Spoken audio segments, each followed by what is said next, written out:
Salut les gros losers. Alors, Dark Souls. Dark Souls est une trilogie de jeux et ils sont difficiles. Une des forces du jeu est ses boss. Ils sont nombreux et ils sont là pour vous casser la gueule. Donc, je me suis dit, putain, je vais faire un top 8 des boss, genre, parce que les boss ils sont bien. Numéro 8. Attends, merde, elle est où ma vie? Gundyr le champion. Pourquoi Gundyr le champion, me direz-vous? Eh bien, c'est très simple.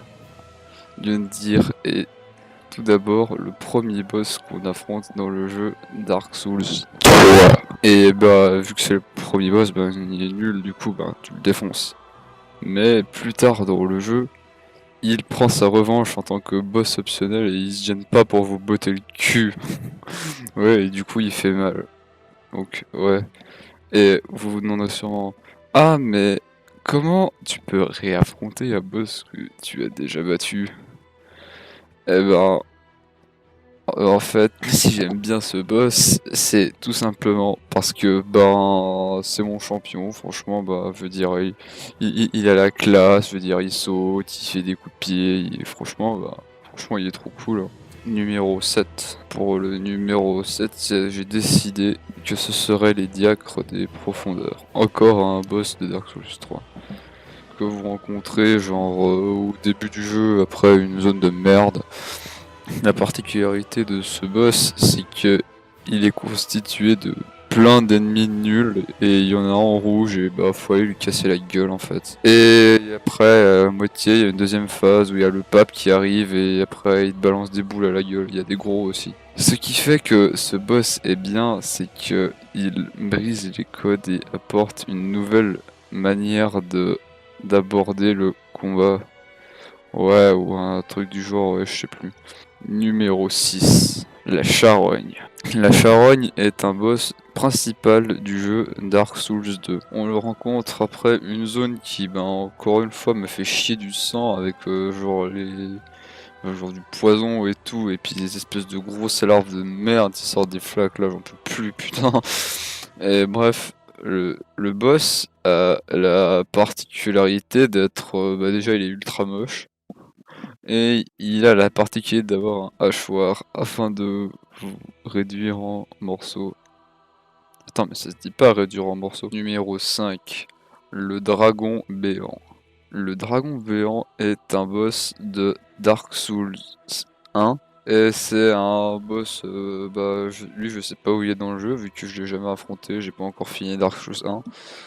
Mais la première fois que l'on rencontre ce boss, on ne voit que sa tête et on se dit «Oh mais c'est un petit crocodile». Mais ensuite il sort et là on voit que ben il est moche. Bref, j'aime bien ce boss parce qu'il est grand et c'est un gros dragon et moi j'aime bien les gros dragons, surtout dans Dark Souls. Mais si je le mets à la 5ème place, c'est juste parce que il a vraiment une trop grande gueule, ça m'énerve. Il est jamais capable de fermer sa grosse gueule, alors du coup bah je l'ai mis en 5ème place. Numéro 4. Bon, là je pense que vous avez deviné qui sera en 4ème place, je veux dire, moi ça me paraît évident. C'est bien sûr Devil May Cry 5, bien évidemment, je veux dire, vraiment, bah, là, il n'y a pas photo, c'est vraiment, genre, le symbole de la trilogie des Dark Souls, je veux dire, ben, le personnage que tout le monde retient le plus important, bah, c'est lui, quoi, je veux dire, il n'y en a pas d'autre. C'est, ben, le boss super connu, donc, ben, mais je le mets qu'en 4ème place parce qu'il est moche. Numéro 3. Le foyer du chaos. Attends, mais non, mais c'est pas ce que j'ai noté, hein. Non, non, non, mais ce boss il n'existe pas. Numéro 2. Le chevalier de Fumerol. Ce boss nous provient encore une fois de Dark Souls 2. Il apparaît dans le deuxième ou troisième DLC, je sais plus.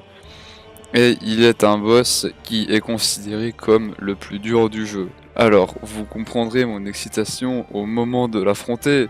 Et au final, bah, je l'ai fait en 2 tries et bah franchement, il puait la merde. Mention honorable tout de même à Lorian et Lothric, un des boss principaux de la fin du jeu de Dark Souls 3. Le boss a franchement tout pour être dans ce top, je veux dire. La première phase, il y a un handicapé avec une épée qui vous tire des espèces de rayons à la gueule avec son épée. Donc franchement, tout va bien.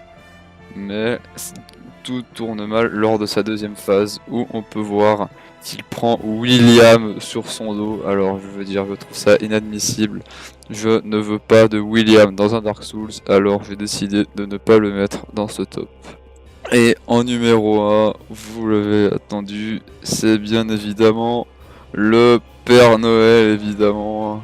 Je veux dire, le Père Noël, si on ne considère pas Devil May Cry 5, c'est également une des icônes de Dark Souls, enfin surtout l'icône de Dark Souls 3, je veux dire, Noël, c'est vraiment genre le partie centrale du scénario des Dark Souls de manière générale, donc franchement ça me paraît évident. Voilà, c'était mon top 8, j'espère que vous l'avez aimé, si vous l'avez pas aimé, allez vous faire foutre.